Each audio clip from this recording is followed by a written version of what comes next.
વિસાવદરના ખેડૂતોની ચિંતા કરવા માટે હવે મેદાનમાં આવ્યા છે પૂર્વ ધારાસભ્ય ભૂપત ભાયાણી। એમણે હવે પત્ર લખ્યો છે, કૃષિ મંત્રીને ચિંતા વ્યક્ત કરી છે અને સાથે જ એ પણ કટાક્ષ કર્યો છે કે અમરેલી, ધારી અને જેતપુરના જેટલા પણ ખેડૂતો છે તેમને જો સહાય ચૂકવવામાં આવતી હોય તો પછી મારા પંથકના ખેડૂતોને સહાય ચૂકવવામાં કેમ નથી આવતી। એટલે હાલના ધારાસભ્યની જગ્યાએ હવે પૂર્વ ધારાસભ્યએ સવાલ ઉઠાવ્યા છે। ખેડૂતોની માંગણી સાથે તેઓ મેદાનમાં આવ્યા છે કે 2024માં જે વરસાદ પડ્યો છે તેમને લઈને હજુ સુધી સર્વે જો થયો હોય તો પછી ચૂકવણી કેમ બાકી છે, જો ના થયો હોય તો કરવામાં આવે અને આ વખતે પણ એટલો જ વરસાદ આવ્યો છે જેથી કરીને ઘણા બધા ખેડૂતોને નુકસાન પણ છે। નમસ્કાર, આપ જોઈ રહ્યા છો નિર્ભય ન્યૂઝ અને હું છું આપની સાથે રિદ્ધિ।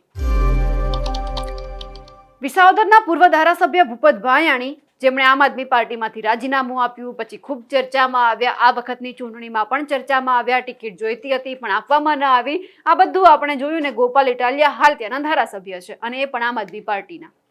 પણ હવે ભૂપત ભાયાણીને ક્યાંક એવું લાગ્યું હોય કે એમના ખેડૂતો માટે કંઈક કરવું છે, કંઈક બોલવું છે, કંઈક વિચારવું છે, સરકાર પાસે કંઈક માંગવું છે।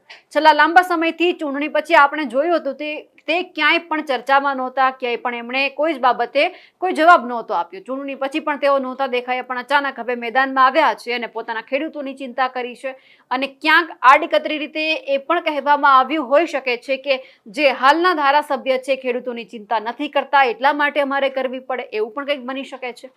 ખેર જે હોય, પણ હવે જે ભૂપત ભાયાણી છે તેમણે પત્ર લખ્યો છે અને શું માંગ કરી છે અને સરકારને શું કહ્યું છે તે સમજીએ। ભૂપેન્દ્ર પટેલને પત્ર લખવામાં આવ્યો છે અને ખાસ કરીને કહ્યું છે કે મારા મત વિસ્તારના વિસાવદર, ભેસાણ અને જુનાગઢ તાલુકાના ખેડૂતોને ગત વર્ષે કમોસમી વરસાદના કારણે નુકસાની વળતર માટે કૃષિ રાહત પેકેજ આપવા બાબત 2024નું આ કૃષિ પેકેજ માંગવામાં આવ્યું છે। હાલ 2025 અને એનું પણ ક્યાંક જે ધોવાણ ઘણા બધા ખેતર થયા હશે એ બાબતે પણ ક્યાંક રજૂઆત છે।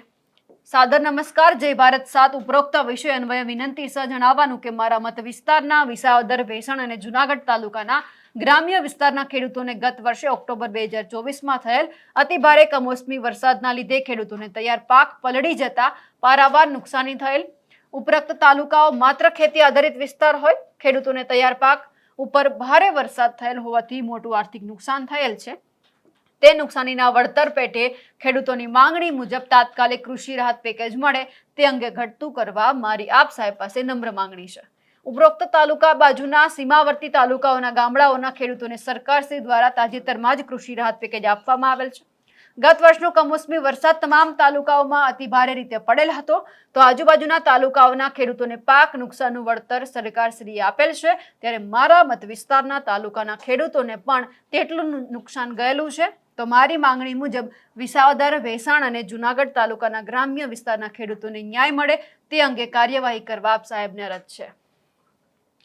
હવે અહીંયા એમનો જે સીધો આક્ષેપ છે એ ઉપર છે કે જેતપુર, અમરેલી અને ધારી આ ત્રણ જે તાલુકા છે ત્યાંના જે ખેડૂતો છે તેમને સહાય આપવામાં આવી છે, તો પછી મારા મત વિસ્તારના લોકોને કેમ બાકાત રાખવામાં આવે, કેમ સરકાર અન્યાય કરે છે, એકનું વધારે રાખે છે તો બીજા ખેડૂતનું સાંભળતી નથી। એટલા માટે હવે ભૂપત ભાયાણી મેદાનમાં આવ્યા છે। પણ હવે જ્યારે એમણે પત્ર લખ્યો છે અને સીધા જ આક્ષેપો કોના ઉપર કર્યા છે એ સૌથી પહેલા સાંભળીએ। નમસ્કાર, હું ભૂપત ભાયાણી, પૂર્વ ધારાસભ્ય વિસાવદર।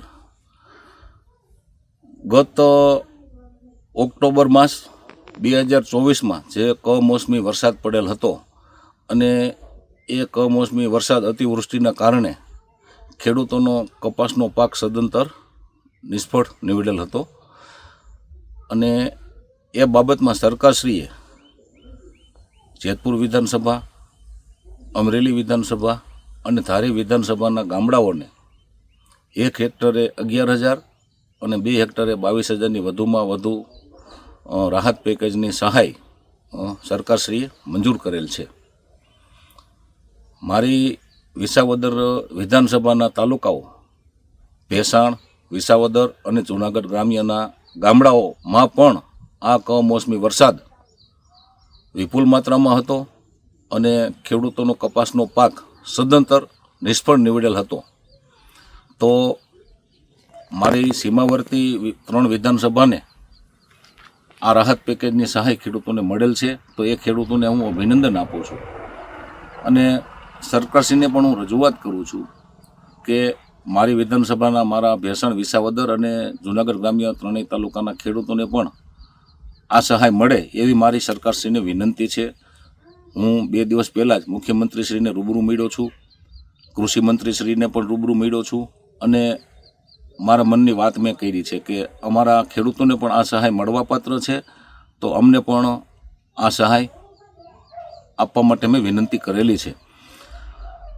જૂનાગઢમાં, વિસાવદરમાં અને ભેસાણમાં સૌથી વધુ વરસાદ રાજ્યનો ગયા વર્ષે પડેલો હતો. ભેસાણમાં 70 ઇંચ, વિસાવદરમાં 100 ઇંચ અને જૂનાગઢ ગ્રામ્યમાં 90 ઇંચ જેટલો વરસાદ ગયા વર્ષે પડેલો હતો, જે વરસાદ રાજ્યનો સૌથી વધુ વરસાદ હતો મારી વિધાનસભામાં.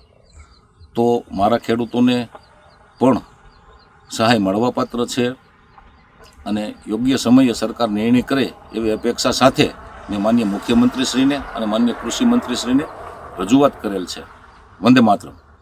ખેડૂતોની બહારે ભૂપત ભાયાણી તો આવ્યા છે, પણ હવે એ જોવાનું છે કે આ બાબતે ગોપાલ ઇટાલિયા ક્યારે બોલે છે, કારણ કે તેઓ હાલના ધારાસભ્ય છે. જો ચિંતા ભૂપત ભાયાણીને થતી હોય તો પછી આ ચિંતા ગોપાલ ઇટાલિયાને પણ થવી જોઈએ. અમારા અહેવાલને લઈને અને જે રીતે આક્ષેપો કર્યા છે ભૂપત ભાયાણીએ સરકાર ઉપર માંગણી પણ કરી છે, તેમને લઈ આપ શું માનો છો કમેન્ટ કરીને ચોક્કસથી જણાવજો. સાથે જ અમારી નિર્ભય ન્યૂઝ ચેનલને લાઇક, શેર અને સબસ્ક્રાઇબ કરવાનું ભૂલશો નહીં. નમસ્કાર.